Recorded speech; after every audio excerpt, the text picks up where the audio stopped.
Okay, so what would be a typical day of food for you? Well, at the moment, for their food, I'd probably get up. I'd make myself a bowl of porridge. If I've got enough time, like.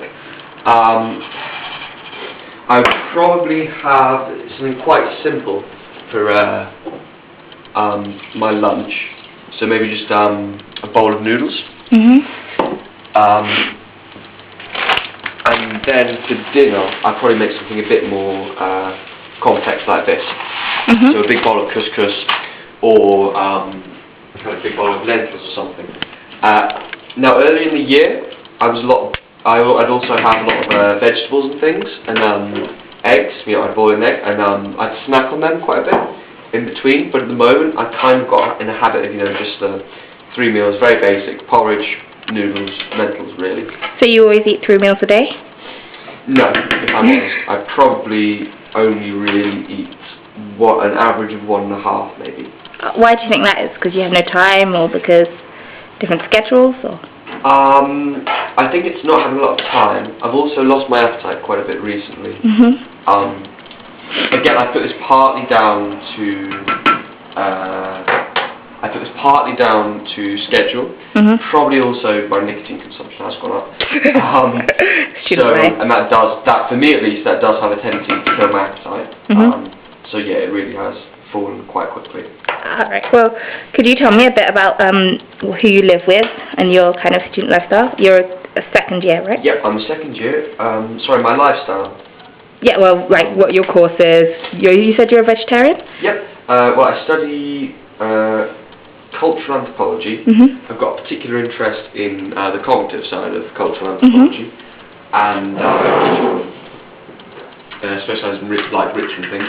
My lifestyle, I'm a vegetarian. I've been a vegetarian for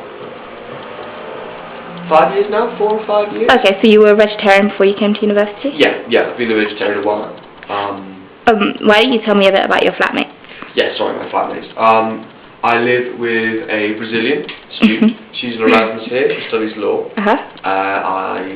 Sri Lankan, who's doing a master's project here about cancer research. And a Chinese couple who are cooking this here. Oh wow, that looks fascinating. Yeah, I'm not. Is it tasty or disgusting? It kind of looks tasty. It smells good. Yeah, but then you look at it and it's got like slightly scary looking vegetables. Oh, vegetables always look scary to me. And they mostly keep themselves, but they do cook a lot of Chinese food. You're interested in what people. Oh yeah, what kind of, as international students, what's they kind of? Well, actually, I find it very interesting what they eat. The Chinese people largely kind of very Chinese type things, lots of kind of soups and things. Rice as well, as we can see. Oh, rice cooker. Yeah. The Sri Lankan student has a very kind of fish-based diet, I believe. In fact, I think if we look in the fridge, I've kind of got a very kind of bread and fish and salad type thing.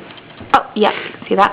Whereas my Brazilian flatmate, again, eats quite a lot of rice-based things, but kind of, I think there's quite a few kind of seasoning, quite a lot of seasoning in it. Okay. However, she also eats quite a lot of kind of Irish food as well, so like wheaten bread and things like that. Well, do you guys cook together? Do you share meals? No, we don't share meals, but there are some times, when I'll say, for instance, about a month or 2 ago, I gave the Brazilian flatmate, being kind of Scottish origin, I got like grown up with porridge quite a lot, and so the other day, for instance, I gave her first ever bowl of porridge.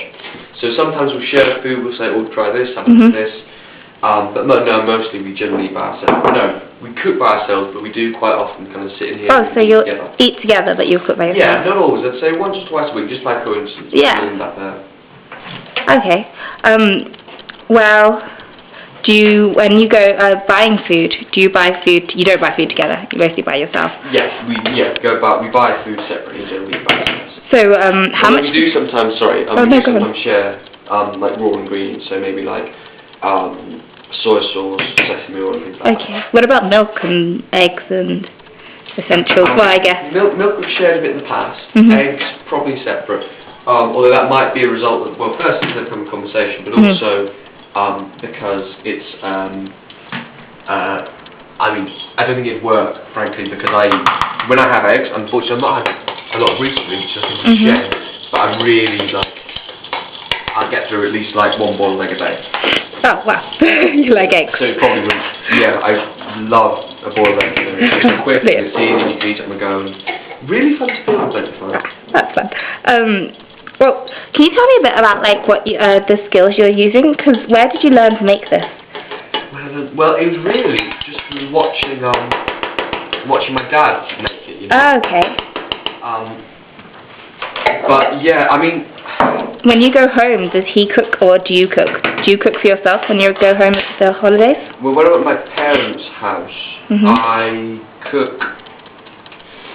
When I'm at my parents' house, I cook every now and then. For instance, my kind of speciality in my home is often kind of Greek dishes, Mediterranean dishes. So I'll cook every now and then, and I'll help out. But really, the cooking is mostly my parents.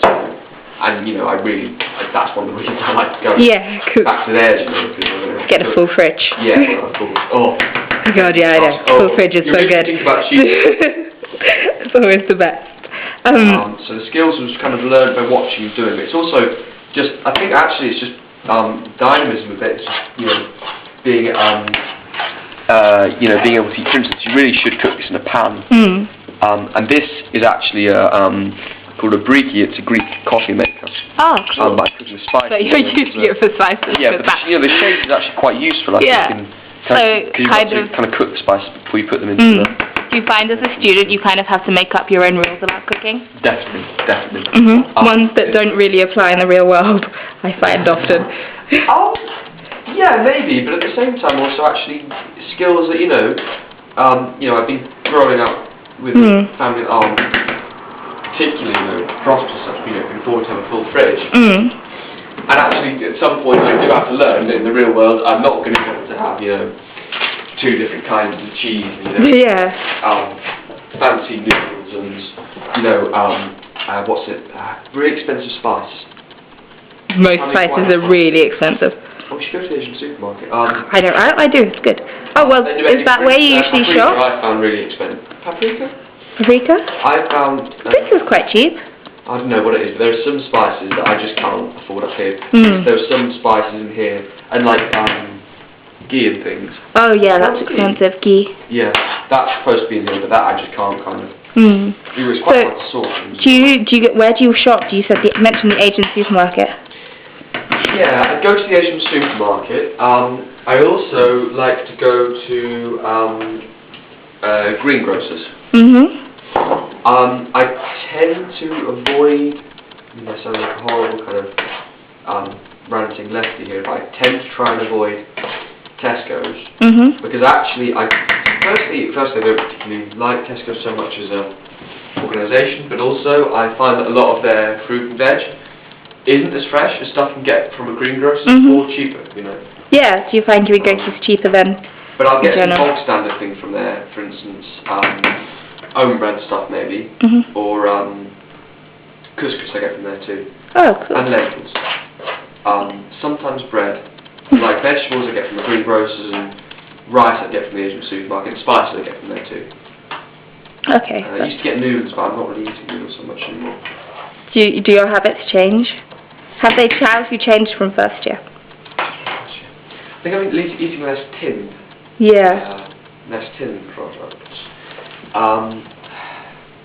Were you in Horston first year? Yeah, I was in Horston first year. I think I'd probably cook more actually. Yeah? Probably. I've also probably have less comfort food, definitely eat less comfort food. But I live probably twice as far away from Tesco's. Yeah. Must admit, I do kind of enjoy that because I'm less likely to go, you know. Spend money. Yeah.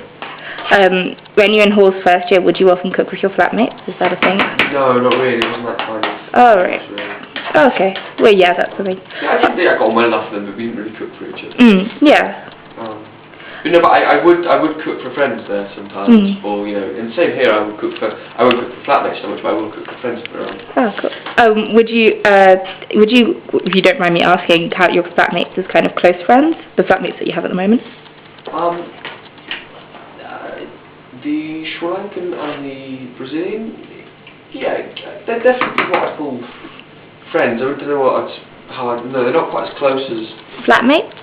Yeah, they wouldn't be just flatmates, they'd be friends as well. Mm. I wouldn't quite class them as my close friends. Okay. Oh, cool. Would you think cooking together has something to do with this, or? Yeah, actually, I won't labour the point, I've always had a bit of theory. I think I think when I eat with people, I do feel close to them. Okay. Yeah, it's a big thing. Well, thank you so much for your thing. I'll leave you to cook your dinner. Alright, no problem. Bye. Thank you.